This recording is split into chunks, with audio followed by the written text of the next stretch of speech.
Pardon me, the honourable member for Mount Royal. Thank you, Mr. Speaker.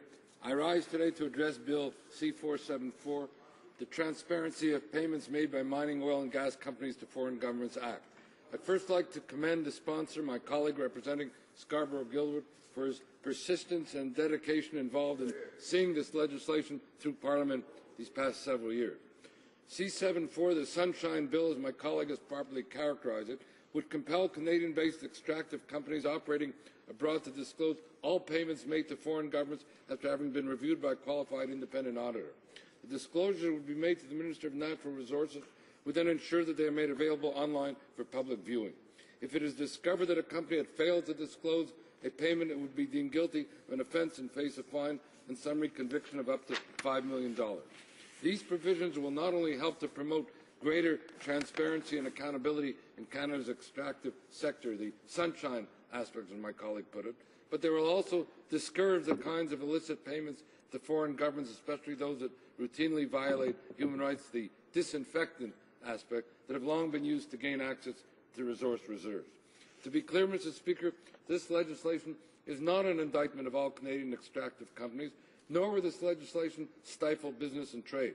As Pierre Graton, President of the Mining Association of Canada, stated last year with respect to payment disclosures, and I quote, "I think by and large it's not only seen as the right thing to do, but it's starting to be seen as actually good business to have these payments in government published." Mr. Speaker, this legislation is about the combating of corruption, about ensuring corporate social responsibility and accountability. Admittedly, many Canadian companies have already excellent track records in this regard, but as my colleague pointed out, this is now a question for Canada's reputational integrity and to make these countries even more attractive to investors. There is also precedent for this kind of legislation in other jurisdictions, including the US and the EU, as has been pointed out, as well as broad support from civil society organizations in Canada. I am therefore pleased to support this bill and trust that it may enjoy the full support of the House. Canada has already established itself as a world leader in the extractive industry. This distinction, however, carries significant responsibility in terms of ensuring that our companies conduct business abroad in an ethical manner and with the utmost respect for human rights. Regrettably, this has not always been the case, as my colleague has pointed out, which is largely why this bill is being brought forward. As well, Mr. Speaker, throughout this parliamentary session, the House Subcommittee on International Human Rights, of which I am Vice Chair, has heard from witnesses as to the activities of Canadian extractive companies in countries around the world. Regrettably, much of the testimony has given us cause for concern.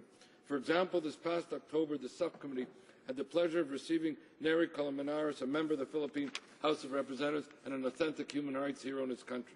In his testimony, Mr. Colmenares explained how transnational corporations operating in his country, including Canadian mining venture Toronto Ventures Incorporated (TVI), have hired paramilitary groups for security, which he dubbed, quote, "a recipe for disaster."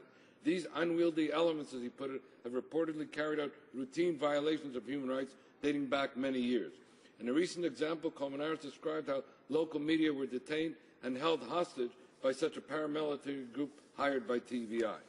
And this, Mr. Speaker, is but one example Colmenares shared with our subcommittee and in several meetings that I had with him. Indeed, his testimony and similar witness statements only underscore the need for the kind of legislation at hand.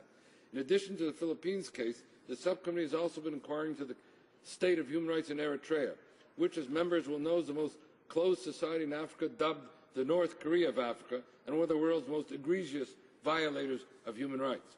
This past November, the subcommittee heard testimony from Cliff Davis, President and CEO of Nevzin Resources, another Canadian-based mining company with operations in Eritrea. Mr. Davis repeatedly insisted that all who work at his company's mine, which it co-owns with the Eritrean government, are there of their own free will and are provided with good working conditions, food and accommodations in accordance with international standards. Moreover, Mr. Davis claimed that his company fully addressed allegations of human rights violations, particularly the use of conscripted labour by an Eritrean government subcontractor employed by Nevzin. However, in witness testimony before our committee, we heard that Nevzin does not know whether the conscript labourers are being used or that the company has been repeatedly denied the right to investigate by the Eritrean government-owned subcontractor and now appears to feel it has no power and has responded with quiet acceptance. This is precisely the impression I was left with after hearing Mr. Davis's testimony. When I asked him if he was aware of human rights violations in Eritrea, generally speaking, Notwithstanding the public record, he said no. When I asked him if he was ever advised about human rights violations in Eritrea by anyone, he said no. When I asked him if he was aware of human rights violations at the mine site, he said no. When I asked him if he was advised by anyone of human rights violations at the mine site, he said no. When I asked him whether he had ever conveyed to the Eritrean government any concern of any kind about any human rights violations, he said, and I'm paraphrasing for reasons of time, I don't acknowledge the premise for the question, because that's a premise that is asserted by people outside of our mine site, and there are no human rights violations on our mine site. In the end, it was, in my view, akin to hear no evil, speak no evil, and see no evil. Mr. Speaker, simply put, it is unacceptable for Canadian companies to profit while funding and enabling those who violate human rights.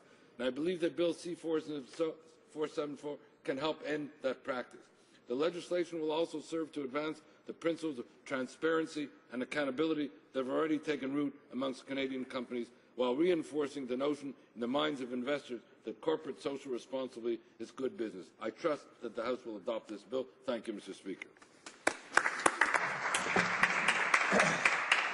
Resuming debate.